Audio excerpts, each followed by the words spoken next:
Bismillahirrahmanirrahim. Assalamualaikum warahmatullahi wabarakatuh. Hai teman-teman, selamat datang di channel saya, Zudi Generasi Penerus. Semoga teman-teman senantiasa sehat selalu, dan yang berjuang tahun ini di SKB Perikanan ya, yang sudah keluar hasilnya dan hasilnya sesuai harapan untuk bisa lolos ASN tahun ini, saya ucapkan selamat pada teman-teman yang mendapatkan hasil terbaik. Untuk teman-teman yang belum berhasil tahun ini, belum berrezeki tahun ini, tetap jaga semangatnya ya teman-teman ya. Masih ada kesempatan tahun depan. Saya doakan yang belum rezeki tahun ini bisa menjadi ASN untuk tahun depan. Nah, seperti kisah saya yang akan saya share pada video kali ini, yaitu perjalanan saya seorang Zudi Generasi Penerus menjadi PNS. Oke teman-teman, simak videonya sampai selesai ya. Semoga bermanfaat dan bisa menginspirasi untuk teman-teman semuanya. Oke. Nah, ini saya mulai dari ini ya, sejak lulus SMA. Saya lulus SMA itu tahun 2003. Nah, jadi masuk kuliah tahun angkatan 2003. Saya ngambil jurusan yaitu jurusan perikanan teman-teman. Ambil jurusan perikanan di Universitas Diponegoro, Semarang, Undip Semarang ya. Mungkin dari teman-teman ada sebagian yang alumni Undip ya. Nah, kita satu alma mater. Nah, jadi waktu itu saya ngambil jurusan perikanan ya. Tapi untuk teman-teman ketahui aja bahwa waktu itu saya ngambil jurusan perikanan itu sebenarnya orang tua saya itu kurang setuju. Terutama bapak saya kurang setuju. Karena apa? Karena kok ambilnya jurusan perikanan gitu ya. Kan? Karena apa? Notabene saya itu aslinya Klaten ya. Klaten di Jawa Tengah. Nah, itu Klaten itu wilayah kabupaten yang tidak memiliki laut teman-teman. Jadi waktu saya ngambil perikanan, otomatis ayah saya almarhum ya, itu aneh itu nanyain ke saya, kok ngambilnya jurusan perikanan gitu kan. Saya sampaikan bahwa ke depan itu dunia perikanan akan berkembang dan banyak dibutuhkan tenaga-tenaga di bidang perikanan waktu itu. Saya nyampaikan seperti itu. Apalagi di waktu pemerintahannya ini ya, presidennya Abdurrahman Wahid ya, Bapak Gus Dur, itu dibentuk juga Kementerian KKP ya, waktu itu di antara tahun 2000-an. Nah, jadi memberikan semangat bagi saya untuk yakin mantap memilih yaitu jurusan perikanan teman-teman. Nah, itu yang bikin sedih saya itu, maksudnya diremehkan. Jadi ada tetangga gitu ya, tanya ke bapak saya itu, Pak, anak mau ngambil jurusan apa gitu kan, kuliah di Semarang di Undip itu, ngambil jurusan perikanan gitu kan. Aduh, ngambil jurusan perikanan, emang mau ternak lele di samping rumah gitu kan. Kebetulan rumah saya kan ada kebunnya ya, agak luas itu ya. Ya sekarang ditanamin pisang ya.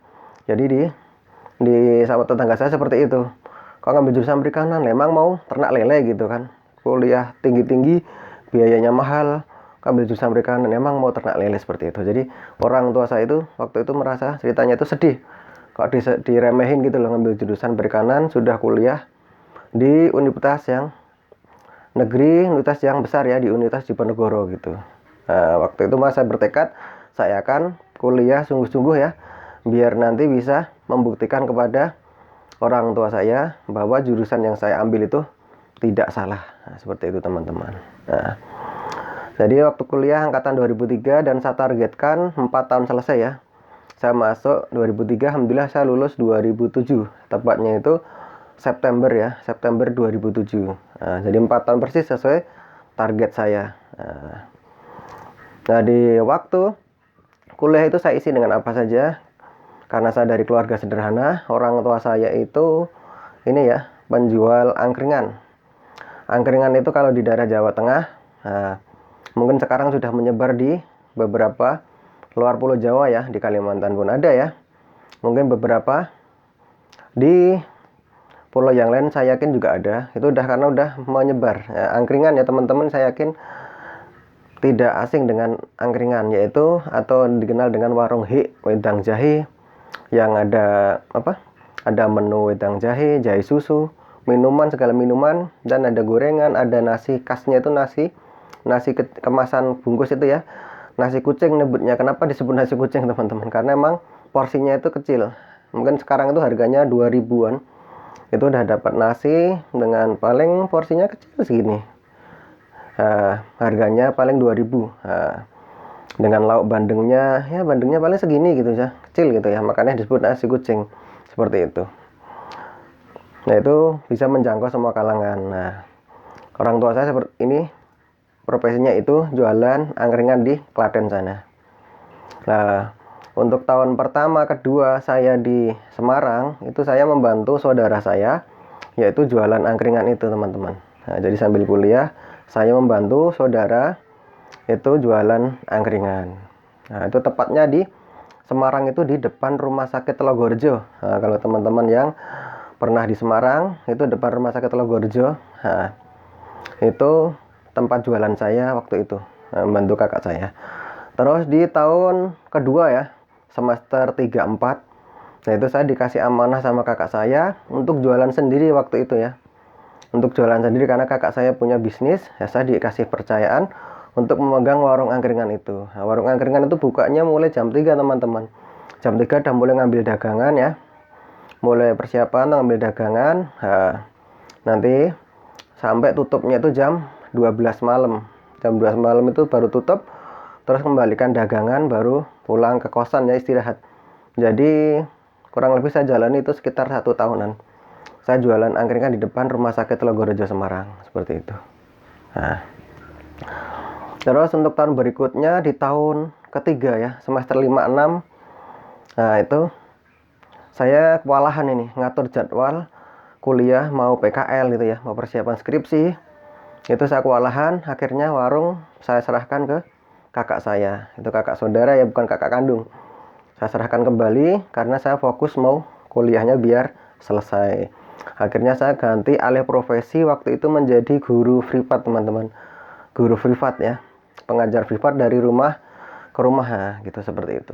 Nah, sampai saya lulus, nah, seperti itu. Terus setelah lulus saya kerja ya, kerja di bayangan saya lulus dari perikanan kan kerjanya di quality control gitu ya, di perusahaan perikanan gitu ya. Karena kan saya backgroundnya dari THP teman-teman, pasca panen ya. Jadi udah punya sertifikat HACCP gitu ya, menguasai tentang yaitu keamanan produk dan sebagainya. Yang mata kuliah di fokusnya di perikanan, di THP pasca panen, bayangannya yaitu kerja di perusahaan-perusahaan besar perikanan sebagai quality control. Impiannya seperti itu sih, gak muluk-muluk banget. Nah, tapi karena perusahaan perikanan terbatas ya, nah, akhirnya nggak bisa, belum rezeki di kerja di perusahaan perikanan. Nah, akhirnya saya yaitu mencoba itu di perusahaan yang keluar dari dunia perikanan. Akhirnya saya itu ngelamar di dunia farmasi, jadi marketing teman-teman.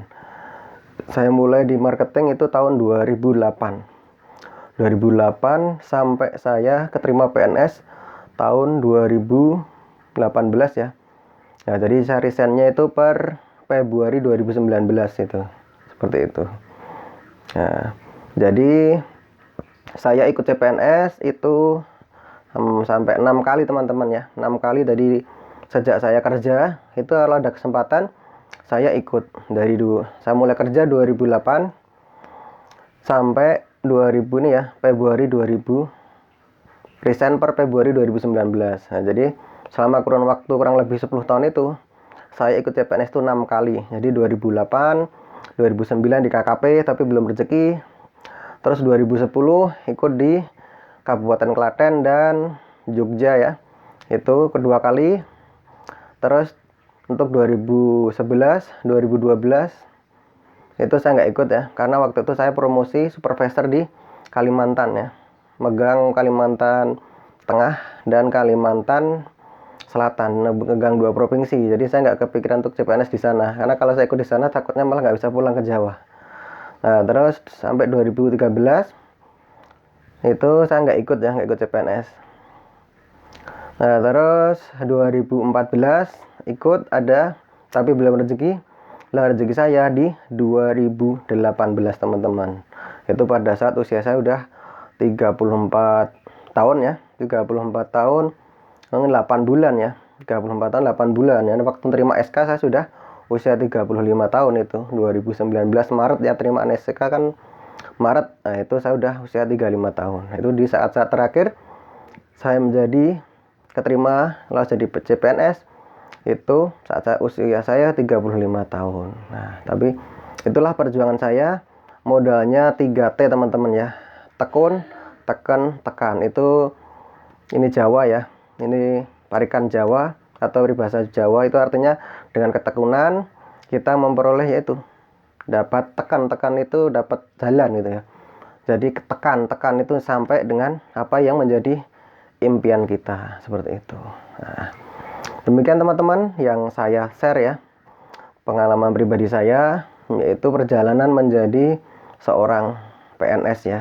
Nah, memang ada masing-masing pengalamannya masing-masing ya.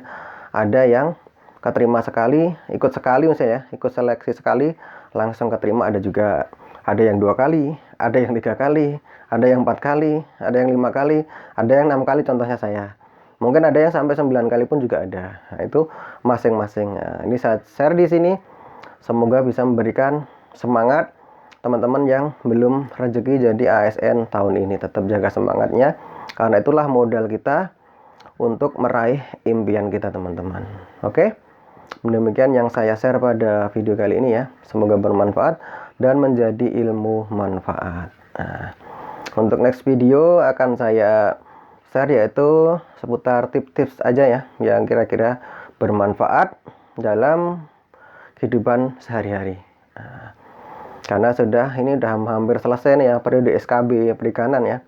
Nah, nanti kalau udah mulai SKB lagi, baru saya akan mulai share yaitu tentang materi SKB perikanan lagi. Oke teman-teman, terima kasih. Demikian, wassalamualaikum warahmatullahi wabarakatuh.